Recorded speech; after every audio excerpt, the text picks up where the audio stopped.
پیار کرنا ہے لیکن اسباب پہ یقین نہیں رکھنا ہے. یہ ایک بڑا ہی باریک مسئلہ ہے کہ فرماتے ہیں ایمان جو ہے وہ امید اور خوف کے درمیان ہے کہ اللہ تعالیٰ سے امید اتنی ہو کہ اللہ تعالیٰ ہمارے سارے چھوٹے بڑے سارے کے سارے گناہ معاف کر دیں گے، اور اگر دنیا کے سارے لوگ جہنم میں چلے جائیں گے لیکن پھر بھی اللہ تعالیٰ ہمیں معاف کر دیں گے اور جنت میں داخل فرما دیں گے.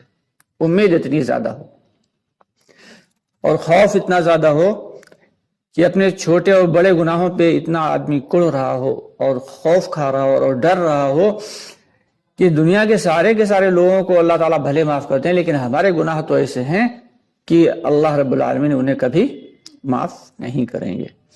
اب اتنا اس بات کا خوف بھی ہو تو دل کے اندر یہ جو خوف ہے اور یہ جو امید ہے کہ اللہ کی رحمت سے امید اور اللہ کا خوف، ان دونوں چیزوں کے درمیان ایمان رہتا ہے. نہایت باریک مسائل ہیں لیکن افسوس کہ ہم لوگوں نے دین کو سیکھا نہیں، دین کے مذاکروں میں بیٹھے نہیں، اور دین کے جاننے والوں کے پاس ہم نے اپنا وقت گزارا نہیں، جس کی وجہ سے آج حالات یہ بنے ہوئے ہیں کہ ہم ظاہری اعتبار سے تو ایمان والے ہیں لیکن باطنی اعتبار سے منافقین سے بھی زیادہ گئے گزرے ہیں. اللہ ہم سب کی حفاظت فرمائے. کہ اللہ کے نبی صلی اللہ علیہ وسلم کے دور میں منافقین کا بھی یہ حال تھا کہ وہ 5 وقت کی نماز اہتمام کے ساتھ پڑھا کرتے تھے، آتے تھے پابندی سے جماعت کے ساتھ پڑھتے تھے، 5 وقت کی نماز ان کی نہیں چھوٹتی تھی.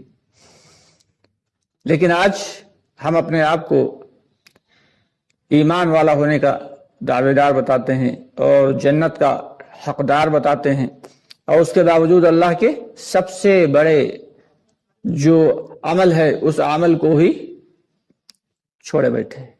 ہمارے کتنے ایمان والے بھائی، کتنے مسلمان بھائی نماز جیسے سب سے اہم رکن کو چھوڑے بیٹھے ہیں، کیونکہ ایمان کے بعد اگر سب سے بڑا اہم مسئلہ کسی چیز کا ہے تو وہ نماز کا ہے. کہتے ہیں کہ اللہ رب العالمین کے یہاں سب سے پہلے نماز کے بارے میں سوال ہوگا، اور ایک حدیث کا مفہوم ہے کہ جس کی نماز صحیح نکلے گی تو اس کے باقی کے اعمال جو ہیں وہ اللہ تعالیٰ قبول فرما لیں گے، باقی کے نیک عمل قبول کر لیں گے. اور جس کی نماز ہی صحیح نہ ہوئی تو اس کے باقی کے اعمال بھی اکارت ہو جائیں گے، یعنی انہیں ابھی اللہ تعالیٰ قبول نہیں فرمائے گا. بندگی کا سب سے اونچا درجہ نماز کے علاوہ اس سے اونچا کوئی درجہ نہیں بندگی کا. اللہ کے سامنے کبھی ہم کھڑے ہوئے ہیں ہاتھ باندھے، اور کبھی جو ہے وہ رکوع میں ہیں اور کبھی سجدے میں ہیں، اپنے آپ کو اللہ کے سپرد کر دیا. دھیان ہمارا ایسا ہونا چاہیے کہ ہم اللہ کو دیکھ رہے ہیں، اور اگر یہ نہ ہو تو کم از کم کے درجے میں کہ اللہ ہمیں دیکھ رہا ہے. اگر یہ دھیان نہیں ہے تو پھر وہ نماز جو ہے اس نماز میں کوئی جان نہیں ہے، وہ نماز ظاہری شکل ہے. ہاں اللہ تعالیٰ اپنے فضل سے قبول فرما لے تو اللہ کی مرضی، اللہ سے کوئی پوچھ گچھ کرنے والا نہیں ہے. لیکن جو ایک پیمانہ بتایا گیا تو نماز کے 2 درجے ہیں، ایک تو نماز کا باطن ہے اور نماز کا ظاہر ہے.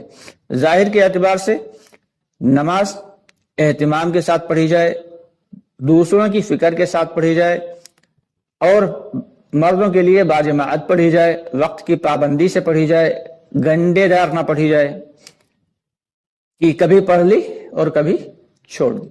آج کل ہمارے کتنے بھائی ایسے کہ ایک قسم کی تو وہ ہے کہ جو جمعے کی ہیں، اور ایک وہ ہے جو عید بقرعید کے ہیں، اور ایک وہ نمازی ہیں جو جب جی چاہا تب پڑھ لی، جب جی نہیں چاہا تو چھوڑ دی.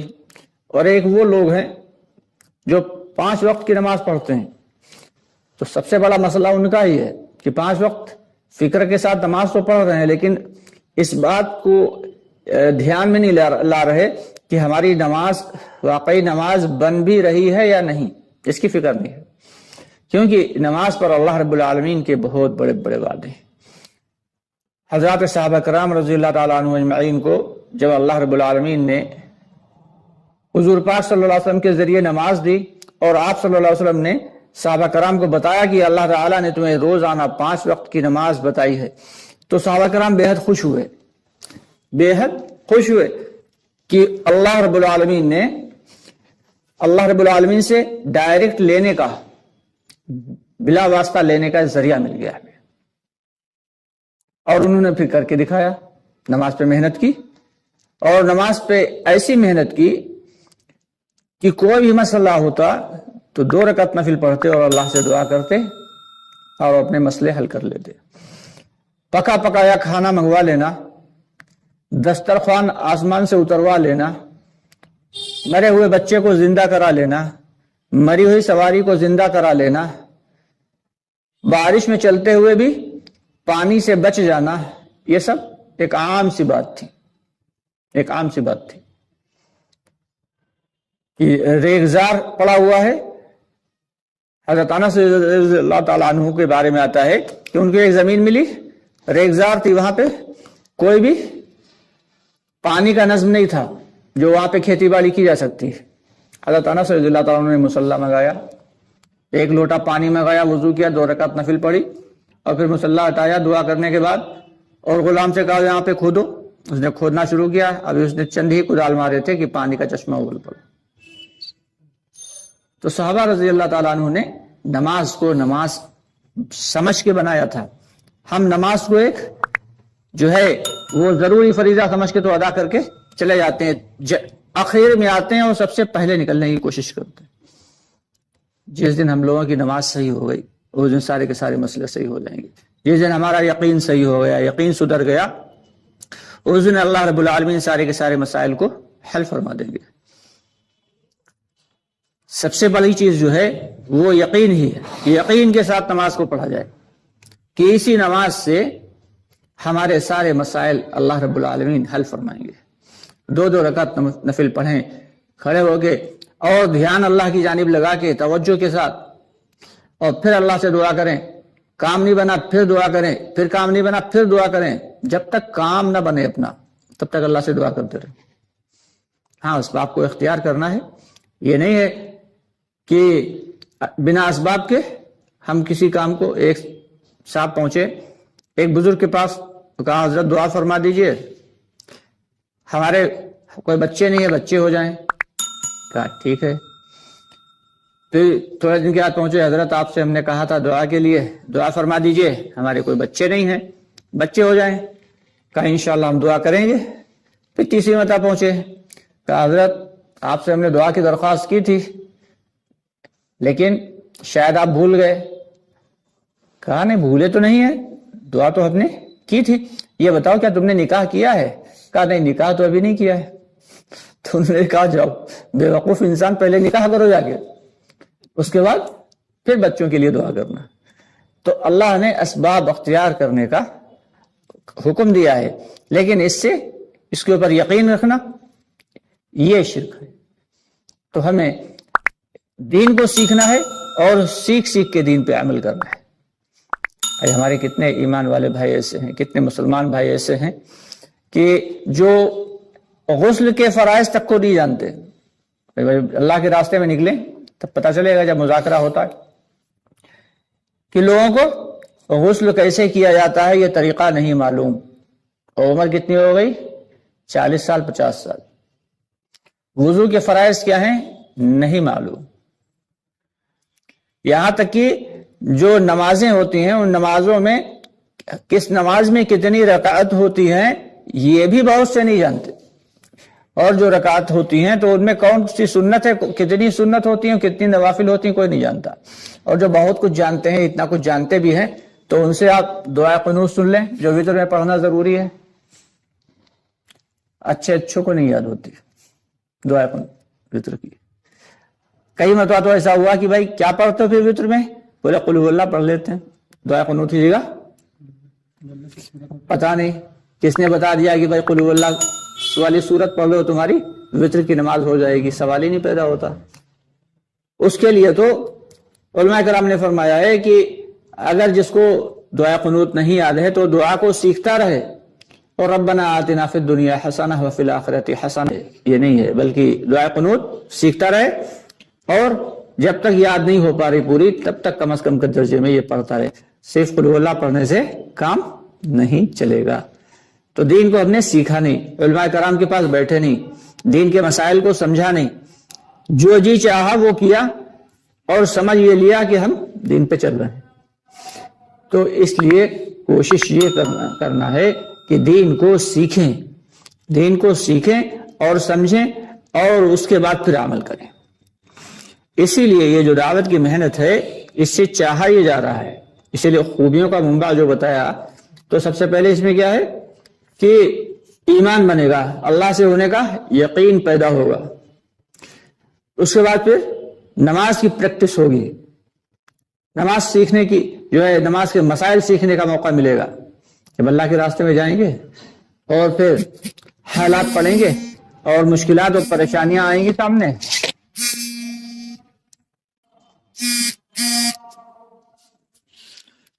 اور پریشانیاں جب آئیں گی سامنے تب پتہ چلے گا کہ ایمان ہے کیا ہمارا.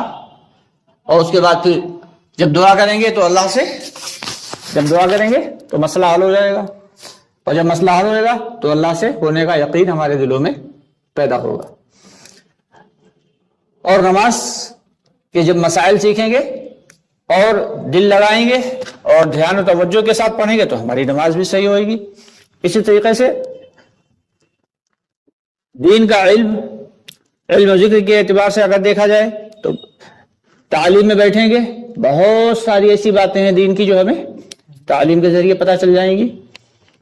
مسائل کا مذاکرہ ہوگا، مسائل بھی موٹے میں جو اہم مسائل ہیں وہ بھی پتہ چل جائیں گے.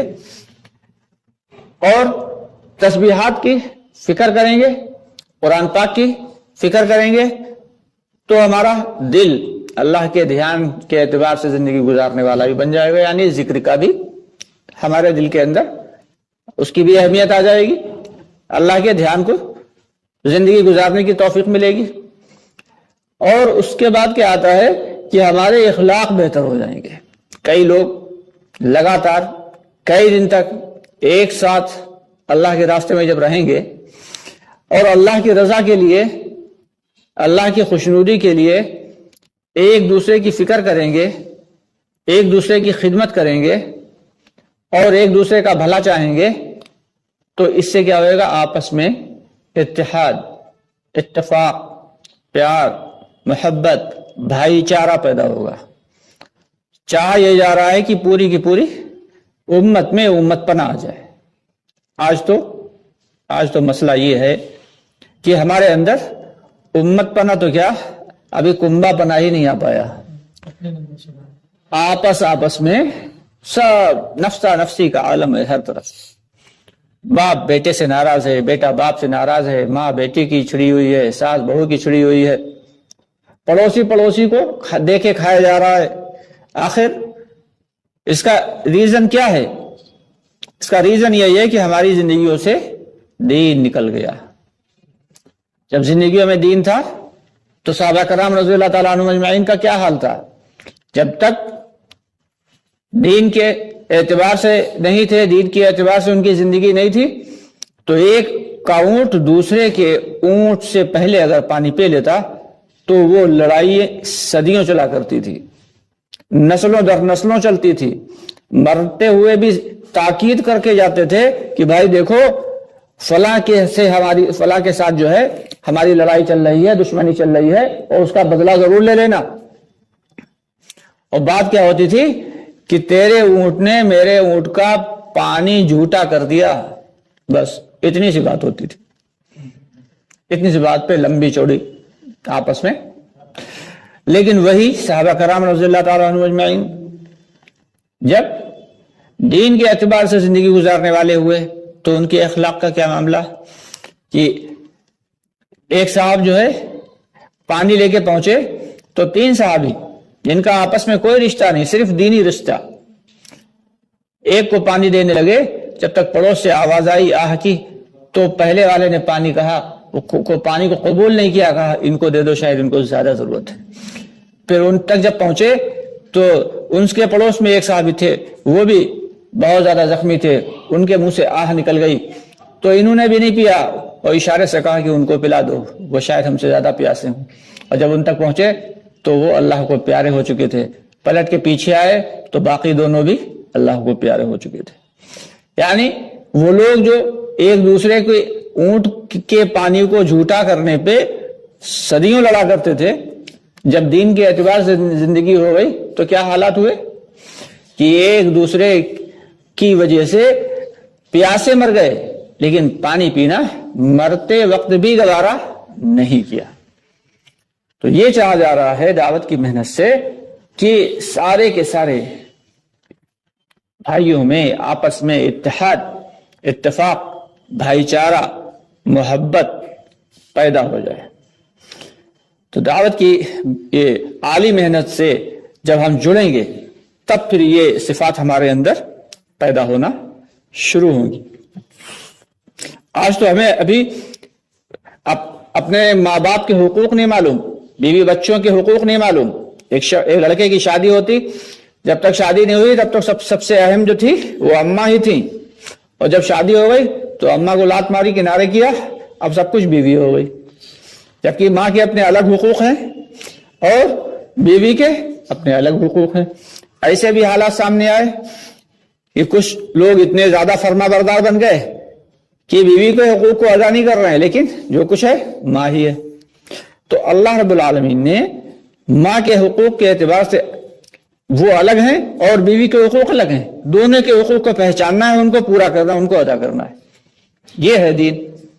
مرضی مطابق چلنا کہ نہیں اماں ہماری پہلے سے ہیں تو اب اماں ہی کا بارے میں سب کچھ سوچنا ہے، بیوی کے حقوق ادا نہیں کریں گے تب بھی اللہ کے یہاں پکڑ ہوگی۔ اور شادی ہوتے ہی بیوی کے پلو میں بن گئے اور اماں کو چھوڑ دیا اور گھر والوں کو چھوڑ دیا اور صرف بیوی کے حقوق ادا کر رہے ہیں تب بھی اللہ کے یہاں پکڑ ہوگی۔ اگر بچوں کے حقوق ادا نہیں کر رہے ہیں، بچوں کی صحیح تربیت نہیں کر رہے ہیں تب بھی اللہ کے یہاں پکڑ ہوگی۔ اور اگر بچوں کو بیجا لاڈ پیار کر رہے ہیں اور ان کو جو ہے کھلی آزادی دے دی ہے، اور تو جو بھی وہ گناہ کریں گے جب تک بالغ نہیں ہوتے اس کا بھی گناہ کا بھی جو ہے بدلہ اللہ تعالیٰ دیں گے، جیسے ثواب کا بدلہ ملتا ہے اللہ گناہ کا بھی دیں گے۔ تو اس لیے چاہا یہ جا رہا ہے کہ ہم سبھی کے حقوق کو معلوم کر کے اور ان کو ادا کرنے والے بن جائیں۔ ماں باپ کے کیا حقوق ہیں، بیوی بچوں کے حقوق کیا ہیں، پڑوسیوں کے حقوق کیا ہیں، بھائی بہنوں کے حقوق کیا ہیں، رشتہ داروں کے حقوق کیا ہیں، پڑوسیوں کے حقوق کیا ہیں، ہر ایک کے حقوق کو پہچانیں اور ان کے حقوق کو ادا کریں، اور اپنے جو ہمارے جو دوسروں کے اوپر حقوق ہیں ان کو معاف کرنے والے بن جائیں کہ چلو ہم نے سب کے حقوق کو معاف کر دیا، ہم سب کے حقوق کو ادا کریں۔ یہ ہے دین۔ آج ہم دین، جو آدمی جس نے نماز پڑھ لی وہ اسی کو بس دین سمجھ رہا کہ اب تو بس نمازی ہیں، ارے 5 وقت کی نمازی، ہم سے بڑا جنت کا ٹھیکیدار کوئی۔ اور جو جماعت میں جا رہا وہ بس اتنا ہی، زندگی میں تبدیلی کوئی نہیں آ رہی، صرف جماعت میں چل رہے ہیں، زندگی میں کوئی تبدیلی نہیں، تو اس سے کوئی فائدہ نہیں ہے۔ جا رہے ہو تو جا رہے ہو، اللہ کے راستے میں نکلنے کے بعد اگر ہماری زندگی میں تبدیلی نہیں آ رہی ہے، زندگی میں بدلاؤ نہیں آ رہا ہے، زندگی ہماری پہلے سے زیادہ بیٹر نہیں ہو رہی ہے، تو پھر یہ جو دعوت کی محنت ہے اس سے ہمیں کوئی فائدہ نہیں مل رہا۔ تو اس لیے ہمیں کوشش یہ کرنا ہے کہ اللہ کے راستے میں نکل کے فکروں کے ساتھ ان اعمال کو، یعنی وہ تمام چیزیں جو دین کا ایک حصہ ہیں، نماز دین کا ایک جز ہے، روزہ دین کا ایک جز ہے، سچ بولنا دین کا ایک جز ہے، اور جھوٹ سے بچنا دین کا ایک جز ہے، دوسروں کے حقوق کو ادا کرنا، حلال روزی کمانا، صحیح جگہ خرچ کرنا، یہ سارے کے سارے اپنی اپنی جگہ دین کا ایک حصہ ہیں۔ علم کا حاصل کرنا دین کا ایک حصہ ہے، لیکن ہم لوگوں نے کسی ایک چیز کو پکڑ لیا اور اسی کو بس دین سمجھ رہے ہیں۔ تو اس لیے ہم سب کی ذمہ داری یہ ہے کہ اللہ تعالیٰ کے وعدے جو ہے وہ کامل ایمان والوں پہ ہیں۔ ایمان کی حقیقت جب تک ہمارے دلوں میں نہیں اترے گی تب تک مکمل دین پہ چلنا آسان نہیں ہوگا۔ تو مکمل دین ہے کیا کہ دین کا ہر جزو کو فالو کر رہے ہوں، دین کا جو بھی حصہ ہے اسے فالو کر رہے ہوں، کہ ہم جھوٹ سے بچ رہے ہیں، ہم گھر تولی سے بچ رہے ہیں، ہم اچھا مال